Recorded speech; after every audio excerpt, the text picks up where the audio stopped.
እኔ አጵሎስ ነኝ፣ እኔ የኬፋ፣ እኔ ጳውሎስ ነኝ፣ እኔ የኢየሱስ ነኝ፣ እኔ የከሌ ነኝ፣ እኔ የከሊት ነኝ፣ እኔ የከሌ ደጋፊ ነኝ፣ እኔ የከሌ ህብረት ነኝ። ከሌን ብትነኩ የከሌን ስም ለምን ጠራ?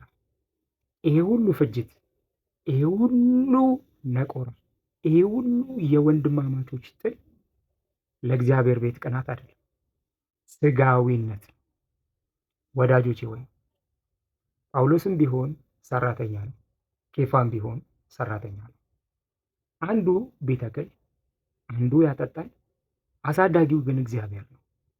ወዳጆቼ ወይ እርስ በእርስ እየተቀናናንና እርስ በእርስ ክፋት ውስጥ እርስ በእርስ ተንኮል ውስጥ ገብተን መስራት የሚገባንን እንደ ልብ ሳንሰራ ማድረግ የሚገባንን የክርስቶስን ወንጌል እንደ ልብ ለሰዎች ሳናደርስ የተሰጠንን ተልእኮ ስጠን ባልተሰጠን መንገድ ስንጓዝ ጌታ ኢየሱስ ይመጣል። ወዳጆቼ ወይ ይቅርብን ነቆራው፣ ይቅርብን ትችቱ፣ ይቅርብን ስድቡ፣ ይቅርብን ነቀፌታው። የተሰጡን እድሎችና አጋጣሚዎች በሙሉ ክርስቶስን ለመናገር እንጠቀምበት።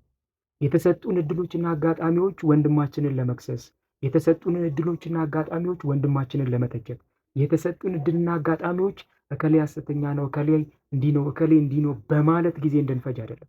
ምክንያቱም ወዳጆቼ ወይ ለሁሉ እንደ ስራው እሰጥ ዘንድ ዋጋው እነ እከሌ ጋ ነው፣ ዋጋው ፓስተሮች ጋ ነው፣ ዋጋው ነቢያቶች ጋ ነው፣ ዋጋው ሐዋርያቶች ጋ ነው አላለም። ለሁሉ እንደ ስራው እሰጥ ዘንድ ዋጋው በጄ ነው። አያችሁ፣ የዋጋው ባለቤት ስላለ ዋጋውን ለሚሰጠው ባለቤት ሁሉን ትተን እኛ ዋጋ ተቀባይ ስለሆንን ዋጋችንን ለመቀበል ከፊታቸውን ያለውን ሩጫ በፍቅር በአንድነት በህብረት እንሩጥ። ወዳጆቼ ወይ ያልተሰጠንን ስራ ሴጣን ስራ አድርጎ የሰጠን ዘመን ቢኖር ይሄ ዘመን ነው።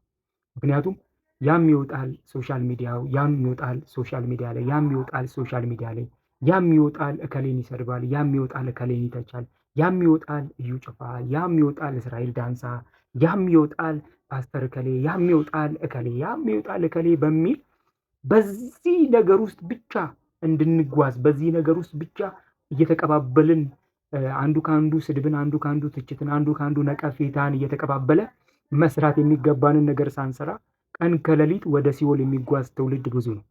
ወዳጆች ሆይ ወንጌል ሰባኪ አልታጣም፣ ወንጌል መስካሪ አልታጣም፣ ወንጌል ተናጋሪ አልታጣም። ነገር ግን ወንጌልን የምንናገረው በምን አይነት መንገድ ነው? ያ ወንጌልንስ የምንነግረው ሰው ወደኛ ወይም ወደ ክርስቶስ የሚመጣው ምን አይቶ ይሆን? ወዳጆች ወይ ስድብን፣ ነቀፌታን፣ ትችትን፣ አለመዋደድን፣ ህብረት ማጣትን፣ እርስ በርስ አለመስማማትን ምን አይቶ ይምጣ? ወዳጆች ወይ ለምን ለጌታ አንተውለትም? ለምን ለፍርዱ ባለቤት አንተውለትም? ለምን ለዛ ለዋጋ ከፋዩ ለጌታ ለኢየሱስ ሁሉን አንተውለትም? እያንዳንዱ እኮ የሥራውን ይቀበላል። እያንዳንዱ በዚህ ምድር ላደረጋት ነገር በሙሉ እያንዳንዱ የሥራውን ዋጋውን ከጌታ ዘንድ ይቀበላል። ስለዚህ ዋጋ ከፋይ ስላለ ለዋጋው ከፋይ ባለቤት ለእርሱ ሁሉን ትተን ከፊታችን ያለውን ሩጫ ወንጌልን በመመስከር ነፍሳትን እየታደግን ወደ እግዚአብሔር መንግሥት እንዲጨመሩ ንስሐ ግቡ እያልን እየመሰከርን ክርስቶስ ኢየሱስን እየገለጥን እንራመድ።